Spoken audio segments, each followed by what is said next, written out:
Channel ذوق پرواز کے پروگرام تبصرہ کے حوالے سے۔ آج کے اس پروگرام میں ہماری گفتگو کا محور 18ویں ترمیم ہے۔ 18ویں ترمیم کے حوالے سے بڑے پیمانے پر سندھ میں خصوصی طور پر یہ شور سامنے آ رہا ہے کہ وفاق 18ویں ترمیم کے حوالے سے کوئی 18ویں ترمیم کے خلاف سازش ہو رہا ہے۔ سوال یہ کہ 18ویں ترمیم ہے کیا، اس کے بارے میں علم ہونا چاہیے۔ 18ویں ترمیم کم و بیش 10 سال پہلے قومی اسمبلی سے پاس ہوئی اور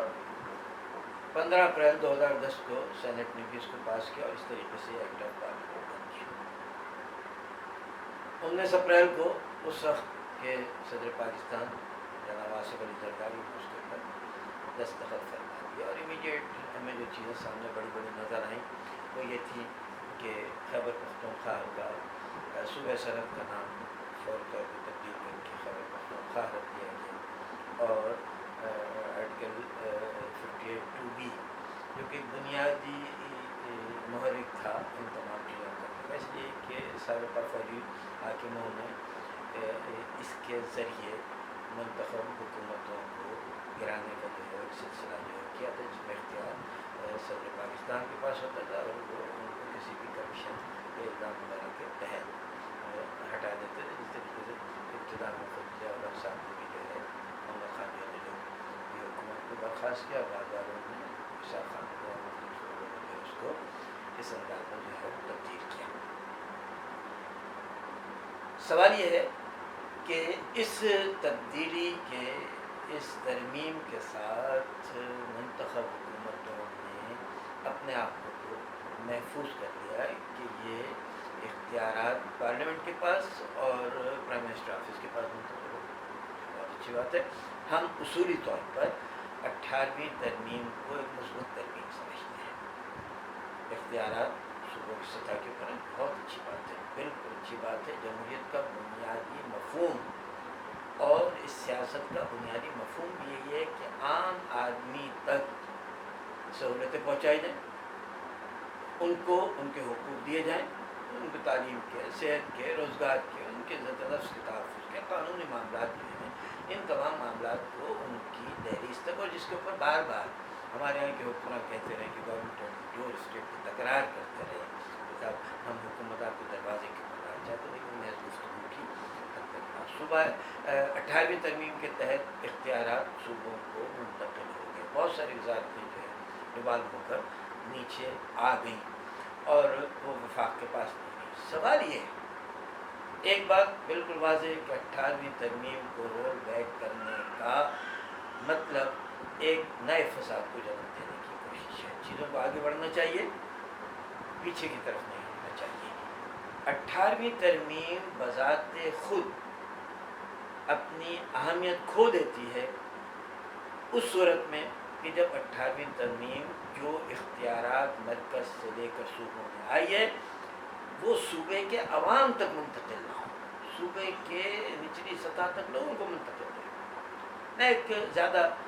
اور لمبی چوڑی باتوں میں نہیں پڑھتا، لیکن ministry of local government and rural development بھی ایوالو ہو کر جو ہے صوبے کے پاس آتی، صوبہ مکمل اس کو بااختیار ہے۔ اب اس کا ہی جائزہ لے لیجیے کہ صوبہ سندھ میں مقامی سطح پر لوگوں کی کیا صورتحال ہے۔ خود کراچی شہر لوگ خود نام بگاڑ کر کہہ رہے ہیں، میڈیا پر کہہ رہے ہیں کہ کراچی نہیں کچراچی۔ 21ویں صدی میں ہم سیوریج، کچرے اس سے باہر ہی نہیں نکل پا رہے ہیں۔ ہمارے بڑے مطالبات یہ ہوتے ہیں کہ سب کچرا صاف کر دیا جائے، ہمارے سیوریج کا سسٹم جو ہے وہ صحیح کر دیا جائے۔ کسی اور معاملے کی طرف، کسی ایڈوانسمنٹ کی جانب میں آتی ہے تو سوال ہی نہیں پیدا ہوتا۔ یہ اس 10 سال کے عرصے میں جتنا، اس پر اگلا پروگرام ایک باقاعدہ پوری تحقیق کے ساتھ کیا جائے گا کہ provinces before 18th amendment and after 18th amendment اس کو سامنے آ جائے گا۔ اور میں بلا شک و شبہ یہ کہتا ہوں کہ 18ویں ترمیم سے پہلے جو کچھ حالات ہمارے شہروں کے تھے، ہمارے چھوٹے علاقوں کے تھے، 18ویں ترمیم کے بعد اس سے زیادہ بدترین صورتحال جو ہے وہ ہو گئی ہے۔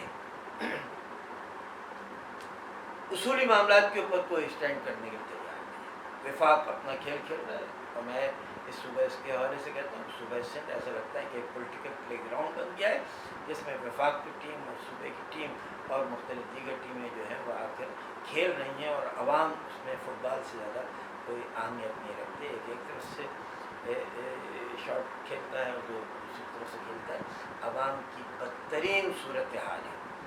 ان کے پاس نہ تعلیم ہے، نہ صحت ہے، نہ روزگار ہے، نہ صفائی ہے، نہ ستھرائی ہے۔ کون سی ایسی چیز ہے کہ جس میں آپ یہ کہیں کہ 18ویں ترمیم کے بعد ہم دعوے کے ساتھ یہ کہتے ہیں کہ ہماری اتنی عرصے سے حکومت ہے تو ہم نے اپنے عوام کو یہ دیا۔ پھر کہنے کی بار بار یہ کہنے کی ضرورت پڑتی ہے کہ کتے کے کاٹنے کی ویکسین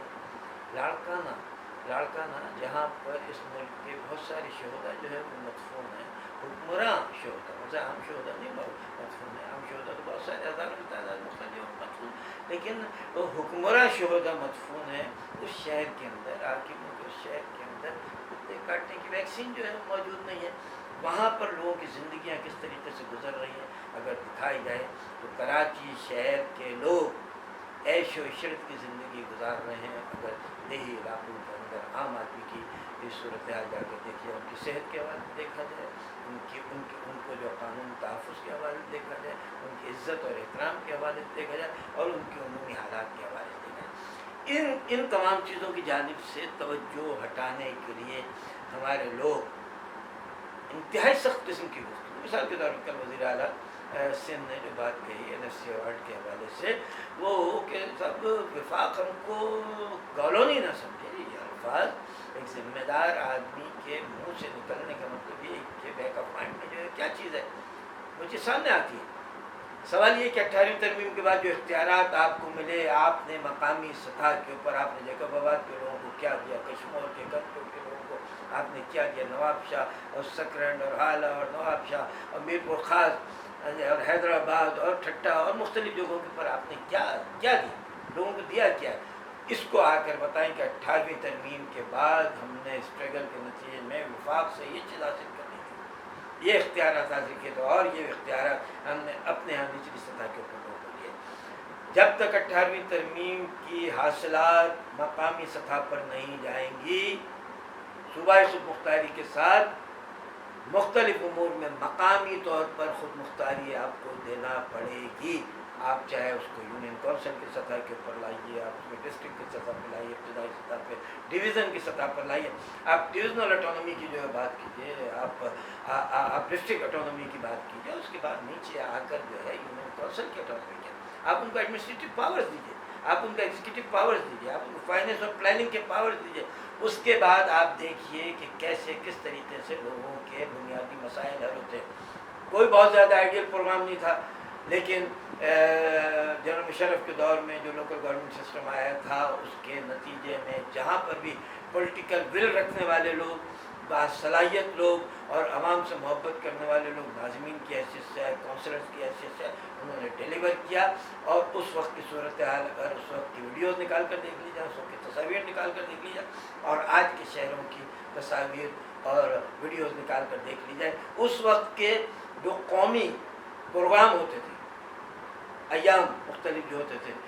نیشنل ڈے، ان کو کس انداز میں منایا جاتا تھا، اور اس کے بعد کے جو ہے وہ عرصے میں کیا بنایا جاتا ہے۔ میں سمجھتا ہوں کہ تخریب کاری ہو، دہشت گردی ہو، فرقہ واریت ہو، لاقانونیت ہو، یا موجودہ حوالے میں اس پینڈیمک کی صورتحال ہو، ان میں سے ہر چیز کو آپ ایڈریس صرف اور صرف اسی صورت میں کر سکتے ہیں جب آپ مقامی سطح کے اوپر لوگوں کو اختیارات اور وسائل فراہم کریں۔ بصورت دیگر 18ویں ترمیم کے اوپر بات کی گئی ساری گفتگو جو ہے وہ ماں سوائے اس کے کہ اپنے کرپشن کو اور اپنے معاملات کو تحفظ دینے کے لیے اور بلیک میل، حکومت سندھ 18ویں ترمیم کے پیچھے چھپنے کی کوشش نہ کرے اور اس کو سم کارڈ کے طور پر استعمال نہ کرے۔ آپ کے پاس